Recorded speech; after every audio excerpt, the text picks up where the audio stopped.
handphonenya baik juga ya. Semoga akan terus menerus baik ya. Atau pengennya nggak cepat baik handphone biar cepat lebih baru? Oh tidak. Oke. Semuanya baik ya hari ini. Pada semangat ya hari ini? Semangat. Siapa yang hadir di ke? Ada beberapa orang yang sakit dan ada juga yang iya, yang sakit siapa aja tuh?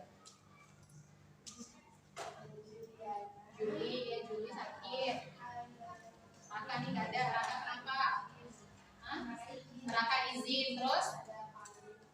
Farid apa kabarnya? Gak ada kabar ya? Nanti dicari tahu kabarnya. Nanti tiba-tiba pulang. Terus? Siapa lagi? Fikri Mambang juga nggak ada kabarnya ya. Terus? Terakhir? Jelas? Habis ya? Oh iya. Nah, jadi nanti yang nggak ada kabar tuh dicari tahu ya. Kenapa dia hadir? Oke. Coba ibu mau tanya. Hari ini hari apa sih? Amin. Hari pahlawan. Ini hari Kamis di mana di hari Kamis itu ada something spesial, ya nggak? Iya, ada sesuatu yang spesial. Karena ada apa 10 November? Hari pahlawan.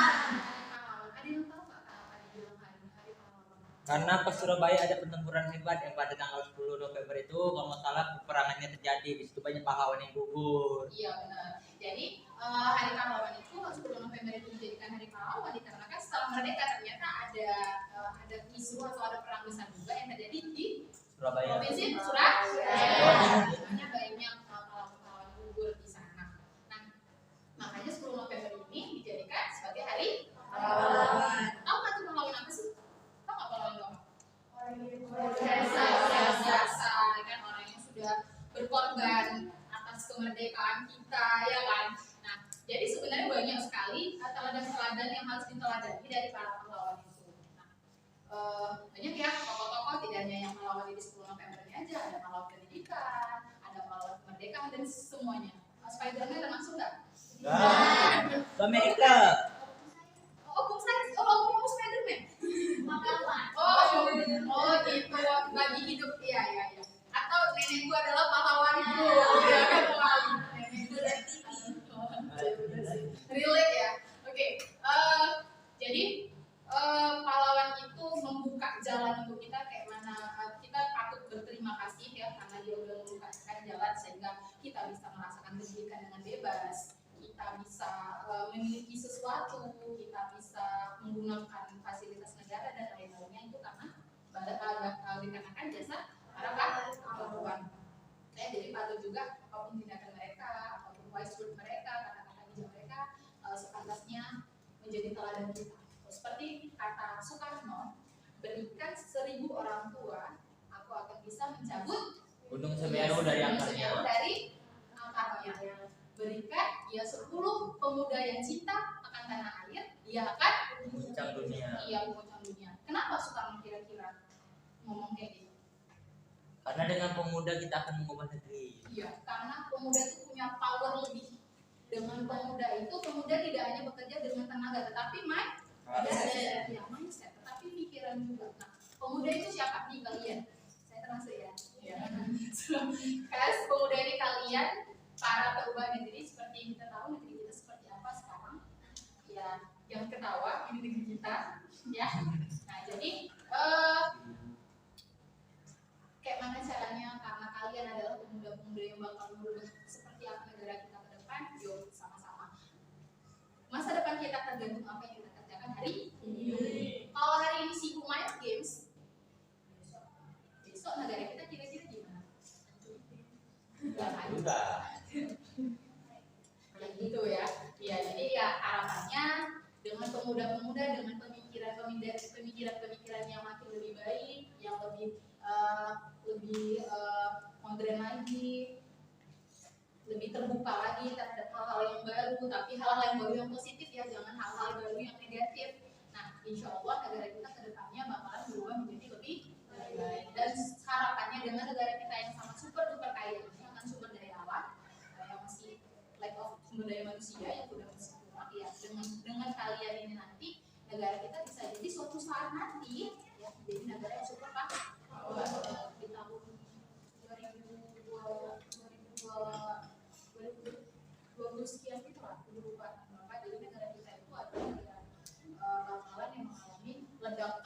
ledakan bukan ledakan gunung api ya, tapi ledakan manusia yang usia umur itu lebih banyak, manusia-manusia yang produktif, umur produktif. Nah harapannya dengan banyaknya manusia yang umur produktif itu bakal menaikkan pendapatan nasional negara juga. Paham ya? Semangat ya, jadi pemuda yang harus membara-bara, jangan api cintanya saja yang membara. Ya. Oke, nah minggu lalu kita udah belajar tentang apa nih, Riz? Pajak penghasilan. Tentang pajak penghasilan. Siapa yang bisa menyimpulkan apa aja yang kita pelajari di minggu lalu? Oke, Lili. Penghasilan merupakan iuran wajib yang dikenakan kepada orang atau badan kepada orang atau badan atas penghasilan yang diterima. Kita juga belajar subjek pajak dan objek pajak, di mana subjek pajak adalah orang yang memiliki penghasilan, sedangkan objek pajak adalah penghasilan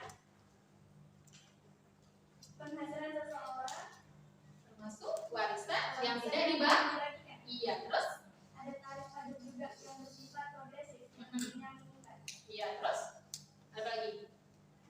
Oh ya, itu dia. Oke, nah jadi kita kemarin minggu lalu belajar mengenai pajak penghasilan. Di mana ini ada iuran wajib yang dikenakan atas kepemilikan penghasilan, yang di mana subjeknya itu adalah orang atau badan, bukan orang atau badan.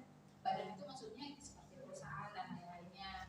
Terus kemudian tarif pajak bersifat progresif, artinya meningkat.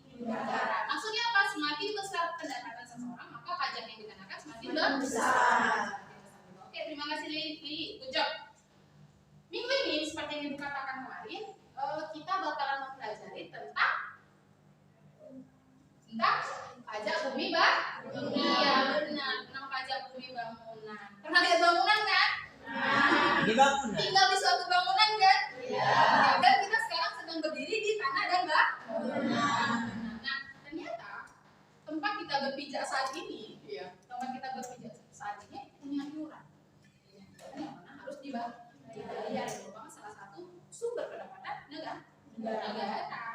Jadi semua gedung-gedung, rumah-rumah yang kalian tempati itu termasuk dikenakan pajak. Ya, semuanya dikenakan pajak.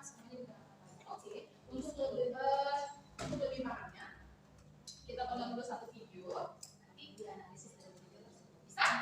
Bisa?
Pajak tanah dan pajak rumah, Bu. Pajak yang dikenakan atas tanah dan bangunan. Yang memiliki tanah dan bangunan. Jadi ternyata dari definisi bukan hanya memiliki, tetapi orang atau badan yang dia memiliki, dia menguasai serta merasakan manfaat. Bu, jadi kalau kita nyewa di suatu tempat atau kita menempati sesuatu wilayah, kita yang menggunakannya, kita dikenakan pajak juga. Iya, tidak hanya memiliki, tetapi orang yang menguasai serta merasakan manfaat juga termasuk orang yang harus membayar pajak. Ya, misal nih bangunan kita sekolah SMA Dharma Patra yang punya wilayah di komplek perguruan. Nah, apabila kita yang membayar pajak, kan kita merasa manfaat nih, kita mendapat tinggal, kita yang beroperasi di sini, maka diwajibkan kita yang membayar pajak karena kita yang merasakan apa manfaatnya. Punya kita tidak, tetapi punya siapa? Pihak Iya, yang punya pihak Pertamina, tetapi kita bertempat tinggal di sini. Nah, itu salah satu contoh dari bentuk pengenaan pajak bumi dan bangunan. Nah, si subjek pajak itu siapa sih? Siapa sih subjek pajaknya? Orang pribadi atau badan yang mempunyai hak atas.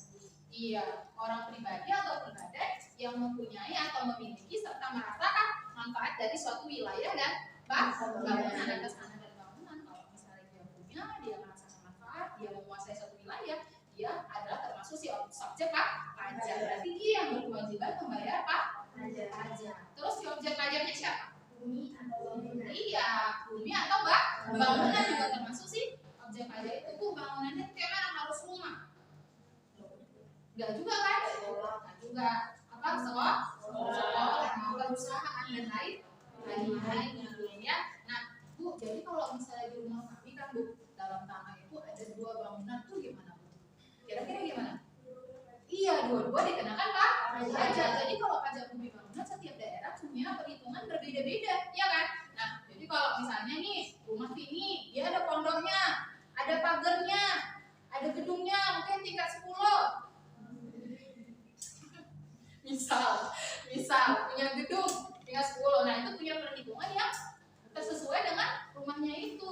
Tergantung juga sama si nilai jual objek pajak namanya. Nilai jual objek pajak itu apa Bu? Nilai jual objek pajak itu adalah nilai jual berapa sih angka pasaran, bahasa kita gitu, angka pasaran penjualan di wilayah tersebut. Karena setiap wilayah itu punya nilai jual yang berbeda. Sama nggak nilai rumah di perkotaan dengan nilai rumah di desa? Beda, ya kan? Gak usah kan kita cerita di kota sama di desa. Mungkin rumah yang di tepi pasar Gang Dodol City itu loh. Nah, dengan yang masuk gang itu punya nilai yang berbeda. Nah, itu nilai jualnya itu ditetapkan sesuai dengan pemerintah daerah. Nah, itu dia. Terus kemudian ada NJOP TKP. NJOP TKP itu sama kayak PTKP yang kita pelajari kemarin. Berarti ada pengecualian, ya.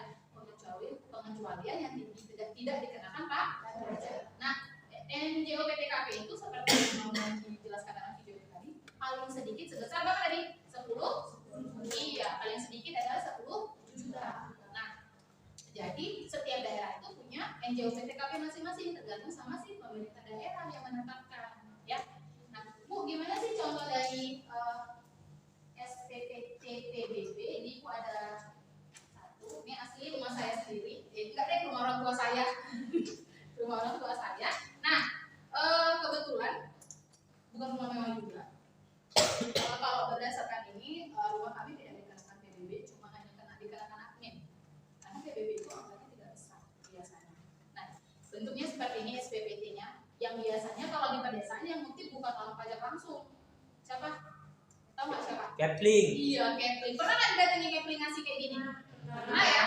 Iya, ngasih kayak gini. Ini namanya SPP PBB, pajak bumi dan bangunan. Nah, berarti ini orang tua kalian berkewajiban membayar, harus bayar, ya. Nah, oke. NJOP-nya, NJOP dia benar. NJOP tanah di kawasan Gang Dodol City. Rumah saya kan nggak masuk kali ke dalam ya. Tahu nggak berapa? Berdasarkan ini, untuk buminya berarti tanah itu per meternya 12.000 rupiah. Iya, karena kan kita masih bukan kawasan kota ya. Iya. Terus kemudian atas bangunan rumah saya yang sangat indah itu, terus sebesar 98.000. Nah, terus kemudian NJOP di wilayah saya, NJOP TKP-nya senilai ini masih tarif lama ya, belum tarif baru. Tarif NJOP TKP-nya itu, oh ya benar, 10 juta yang paling sedikitnya.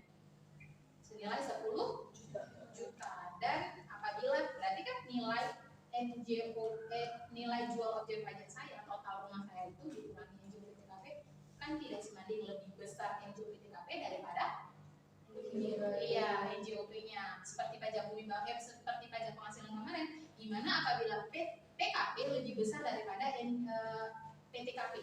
PKP lebih besar daripada PTKP. Gimana hasilnya? Tidak perlu membayar pajak. Nah, di sini Ibu kok tetap bayar pajak. Nah, 10.000 itu ibaratnya adalah admin, administrasi.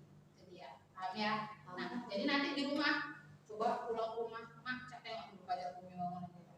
Ini rumah kita yang 10 kita ini harus bayar berapa ya? Seperti itu. Atau mungkin yang rumahnya di perkotaan, ada rumah sini di kota banyak ya? Kita siapa rumah di kota di sini? Di kota? Hah? Jualnya rumah di kota? Bukan di Gang Singapura ya? Jauh aja deh Yuki. bukan Singapura. Yuki rumahnya di mana? Oh itu, oh ya di Singapura si Juli. Emang Palawan itu kota ya? Nggak ada ya? Kita dekat kawasan perkotaan nggak ada ya? Iya, iya.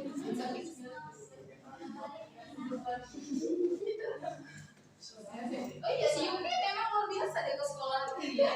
Perjuangannya subhanallah gitu. Berapa kali pulang balik dari sekolah ini? Sehari berapa? Oh sehari banyak. Punya pesawat pribadi. Dia punya private jet. Udah kalah Elon Musk dibuatnya. Kayaknya anak Elon Musk sih. Apa Elon Musk kan? Sepupunya Rahmat. Oh sepupunya Raffi Ahmad. Subhanallah sepupunya Raffi Ahmad. Ya, oke. Ini pajak bumi bangunan. Kita ulang sedikit lagi. Tadi bumi bangunan itu yang kita pelajari mengenai subjek pajak, objek pajak, dan tarif PBB. Iya, PBB pajak. Terus kemudian siapa aja termasuk subjek pajak adalah orang atau badan yang secara nyata mempunyai suatu hak atas bumi serta memperoleh manfaat atas bumi dan bangunan tersebut.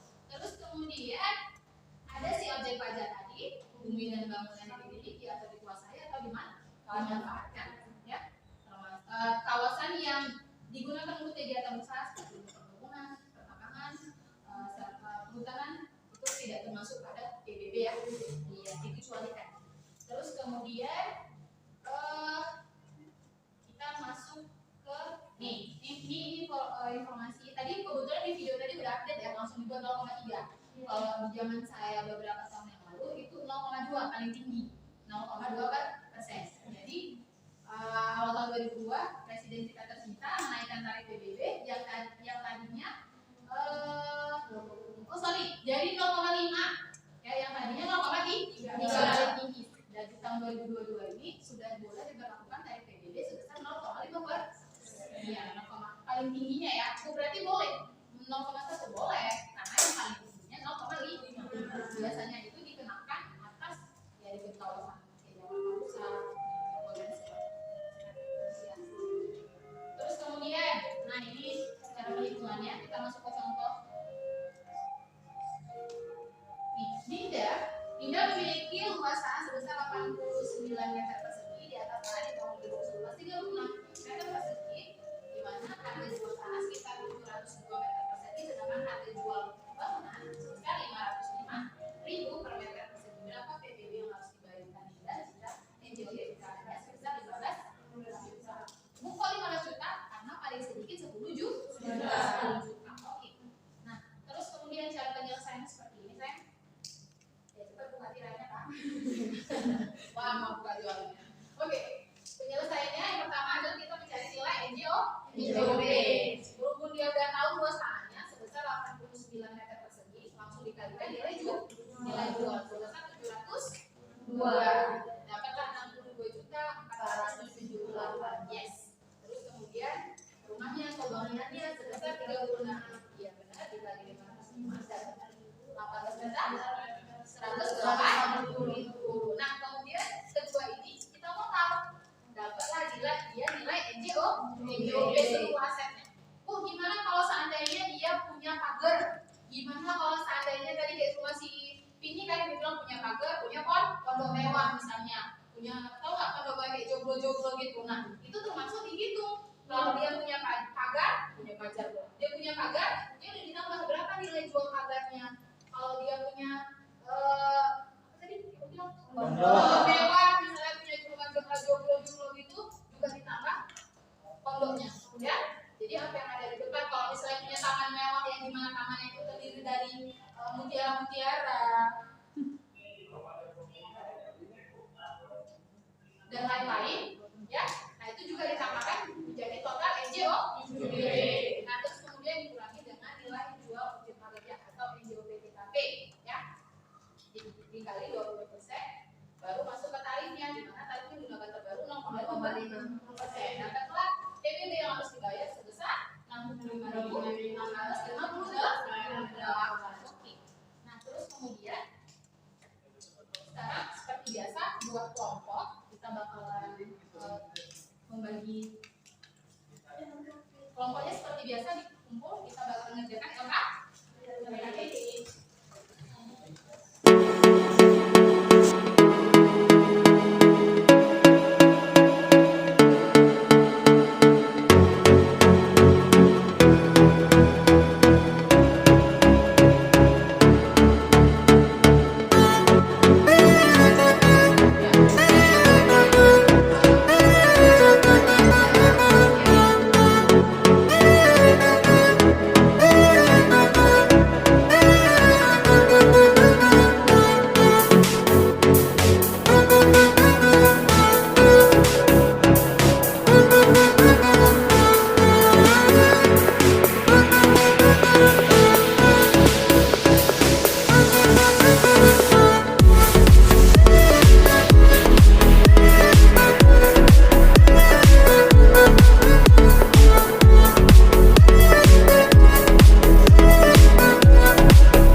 Oke, udah selesai? Ada yang selesai? Coba siapa yang mau presentasi duluan? Oke, kelompok Nika, apa nama kelompok? Assalamualaikum warahmatullahi wabarakatuh. Waalaikumsalam warahmatullahi wabarakatuh. Selamat pagi semua. Pagi. Kami dari kelompok 5 ingin mempresentasikan hasil kerja LKPD yang telah kami selesaikan. Kepada yang mengikuti kami persilakan. Di sini saya akan mempresentasikan apa yang sudah kami kerjakan dari LKPD pada soal nomor 1. Kalian bisa lihat soalnya, saya akan kasih tahu jawabannya. Menurut kelompok kami, berdasarkan artikel tersebut, ada 2 tantangan dalam pemungutan pajak bumi dan bangunan, sehingga baru 38,7% pajak bumi dan bangunan baru terrealisasi. Yaitu yang pertama, ada perlawanan pasif, yaitu perlawanan yang terjadi karena kurangnya kesadaran akan pajak dan kurangnya pemahaman dan kurangnya sistem pendukung. Yang kedua, ada perlawanan aktif, yaitu perlawanan segala bentuk tindakan wajib pajak lakukan untuk melawan petugas pajak atau penagih pajak dengan tujuan untuk menghindari pembayaran pajak. Itu adalah jawaban berdasarkan kelompok kami. Ada yang ingin menambahkannya? Kepada kelompok ini dipersilakan.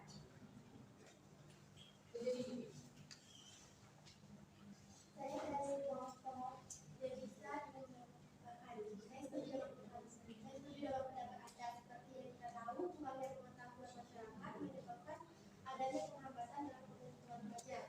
Biasanya PDB ditentukan oleh kepala lingkungan di wilayah kita, yang dimana jangkauannya terbatas. Padahal sudah banyak aplikasi mengumpulkan dan melakukan PDB secara online. Terima kasih. Terima kasih atas sarannya. Nah, jadi kalau berdasarkan artikel itu di Pemprov Sumatera Utara ternyata mengalami kesulitan dalam pengutipannya. Jadi kalau pada tahun tersebut pengutipan pajak bumi bangunan itu tidak sesuai target, cuma berapa persen? 30? 38 ya, 38%. Iya, 38,7%. Ya. Jadi berarti kan ada kendala-kendala ataupun tantangan ya kan? yang dilalami oleh pemerintah daerah tersebut. Nah, jadi ternyata ada beberapa tantangan, ada dua, ya, tantangan pasif sama aktif. Kalau pasifnya itu karena dikarenakan tidak tahu masyarakat atas fungsi pajak, manfaat pajak dan lain-lainnya, terus kemudian kurangnya ilmunya tentang. Padahal zaman sekarang pajak itu udah bisa dibayar secara online, dan juga aplikasi perhitungan pajak yang bisa kita lakukan secara online. Terus kemudian ada tantangan aktif di mana orang itu memang akan membayar apapun ceritanya, mau bayar kayak biasa kita utang, ya kan? Oke, next. Dan di sini saya akan mempresentasikan juga dari soal yang nomor 2, yang soal tertutup.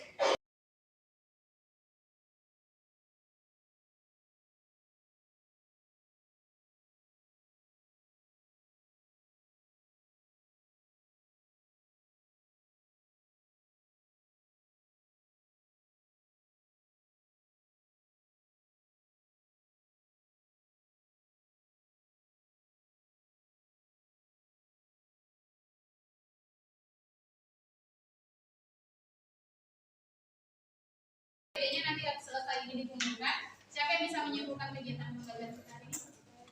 Oke, Vini. Duduk. Siapa? Unsa. Adalah pajak yang dikenakan atas kepemilikan tanah atau bangunan, di mana buat itu wajib dan mengikat. Kemudian subjeknya yaitu badan atau orang individu yang memiliki atau merasakan manfaat dari suatu tanah atau bangunan tersebut. Kemudian objek pajak yaitu tanah dan bangunan, dan tarifnya paling sedikit 0,1% sampai paling tinggi 0,5%. Iya. Nah, jadi itu ya, kita hari ini belajar tentang pajak bangunan, di mana pajak yang dikenakan atas tanah dan bangunan. Subjeknya orang yang merasakan manfaat serta memiliki dan menguasai suatu tanah dan bangunan. Terus kemudian tarifnya tadi berapa paling tinggi? 0,5%. Berapa NJOP TKP-nya paling rendah? 10 juta. Nah, untuk di pertemuan selanjutnya kita bakalan belajar mengenai asas dari pajak, terus kemudian kita belajar apa sih yang menjadi kendala-kendala dari pemerintah daerah maupun pusat dalam mengutip atau pemungutan si pajak ini.